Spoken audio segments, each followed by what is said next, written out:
So in this episode, I want to look at moving the agents into the database themselves so that we can easily just go to the admin section and create new agents, new prompts, and do that all effortlessly without writing any code. That also allows you to then update those prompts in production in real time or whatever to be able to make the most out of these and update your business logic on the fly, fix things faster, all that sort of stuff. So the first thing we're going to do is go in and add these into the admin area. So we'll go in and say AI agent. That's going to create the dashboard. Now there is something funky with administrate namespace modules. There's a little workaround you have to do. So if we go in here and create a new folder called AI, drag agent dashboard into that. And then we do the same with the controller it generated. So we just go in and say new folder AI and drag this in. And then if we go to our roots and our admin roots here, we say namespace AI do resource agents and hit save. And now if we go to our dashboard and reload, we've got our AI agents and all the actions on these work. So we've actually got 10 general assistant agents for some reason. I think something's gone wrong in the way that it's created those, where the first or create thing hasn't actually looked them up each time. So let's just hit reload on our chat here and see, do we get another one? And we do. So something wrong there. We can go through and delete a whole bunch of those.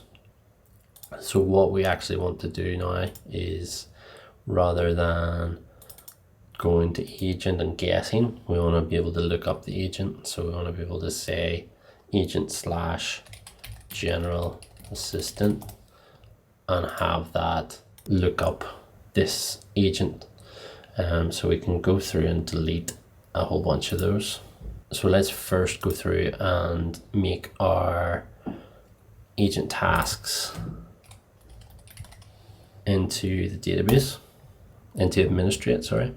And the same thing, drag them into that AI folder.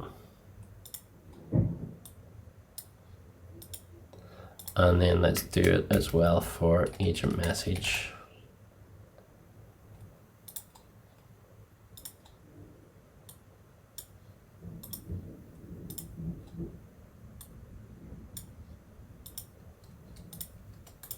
And then let's go back to our roots and we'll say messages, save that.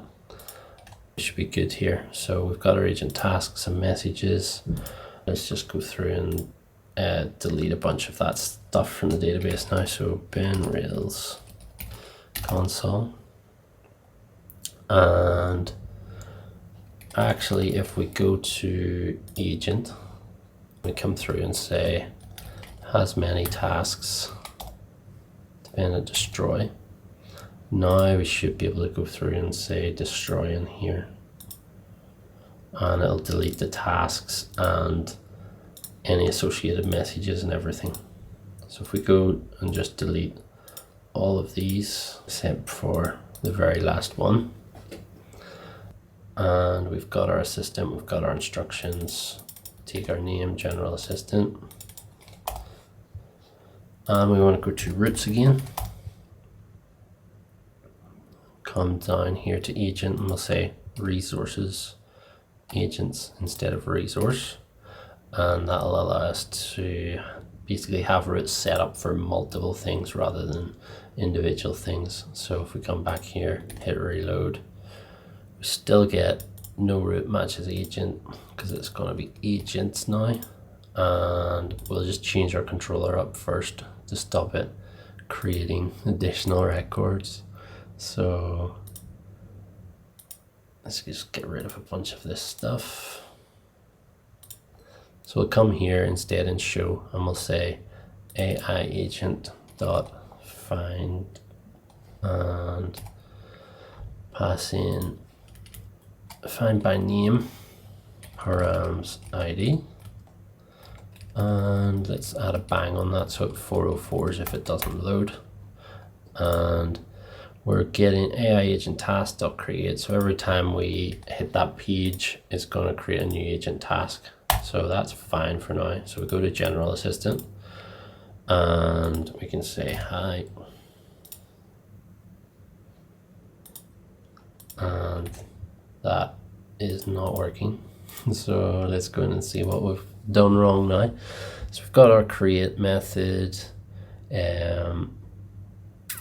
I think perhaps the name of the routes will have changed. So we've got our form agent path. It should be agent's path. Let's reload and say hi. That's now working again. So what's up?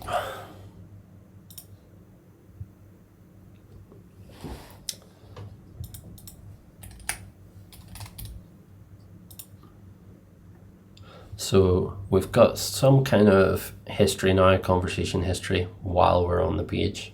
It's using Turbo to inject those messages.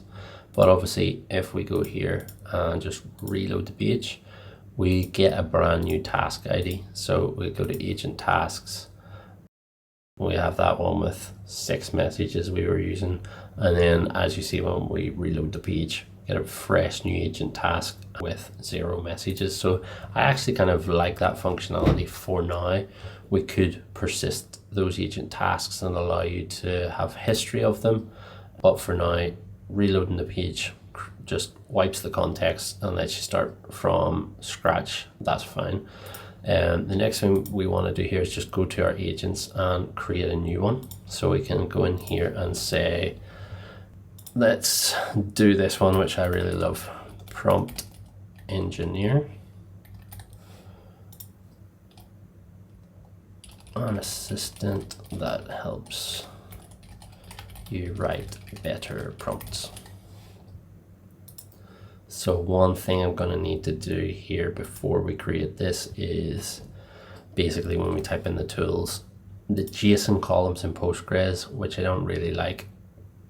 If we give it this, it's going to take it as a string and just put it in. And the JSON column in Postgres allows you to have just a string at the root level rather than an object or a hash or whatever. So I don't really like that, and I feel that it can introduce bad things in your data. So what we're going to do is go to our agent and basically do some normalization. So what we'll say is, if tilde is blank before validation, set it to an empty array, and normalization of the data as well. So if the value is a string, JSON parse it and set it as the value. So that allows us to do things like fetch web page or whatever tools we end up creating. For now, we'll leave it as an empty array. And the instructions, what we're going to say here is, you are a helpful prompt engineer. Help me write better prompts. Now this is where it gets cool, is we can say your standard operating procedure is 1, ask me what type of prompt I need help with, 2, write a draft prompt for me, and ask me up to 3 questions to give you more context of what I need. 3, keep iterating on this until I am satisfied.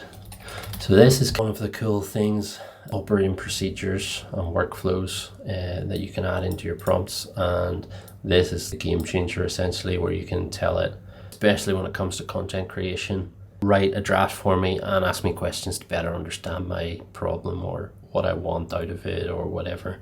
And you'll see in a second, but if we create this agent now, so this is prompt_engineer, we'll go here, prompt engineer. What we should probably also do is put the title of the agent up there. So go to show, instead of where we have AI agent, let's do agent.name.humanize and reload. So we've got prompt engineer. I'll say hi.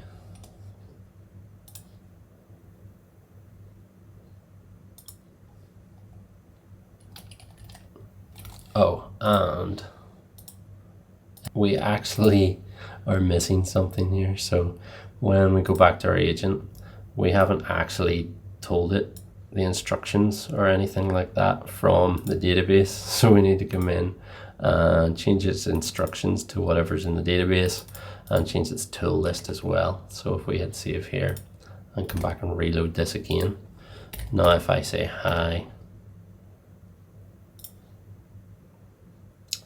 what type of prompt you need help with. So let's say I want a product description writer for Facebook Marketplace.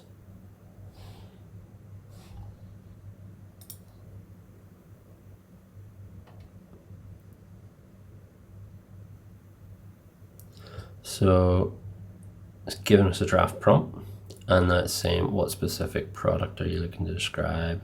So I'm gonna say one, I made a list any products. I want it to be general. Say two, who's your target audience? Anyone who purchases things on Facebook Marketplace. And three, no, but I want a footnote that all items are collection only and I only accept cash. And this is a little slow as well in terms of it's not using streaming or anything like that, but again, the UI is just for testing the prompt rather than trying to re-implement ChatGPT's interface here. So we've got our prompt now. Does this prompt meet your needs? And we can go in and say new AI agent description is a product description writer for Facebook Marketplace. Instructions, we paste in our prompt and we'll call it product description writer, and tools right now is blank, and we'll hit save. So now we can go to our product description writer and ask it to write product descriptions. What we're going to need next really is some kind of tool where we can let this product description writer access the internet and pull down products and research them for us first before it can write the descriptions. So that's what we'll do in the next episode, is look at tool integrations, particularly fetching web pages or doing internet search using some of the LangChain plugins.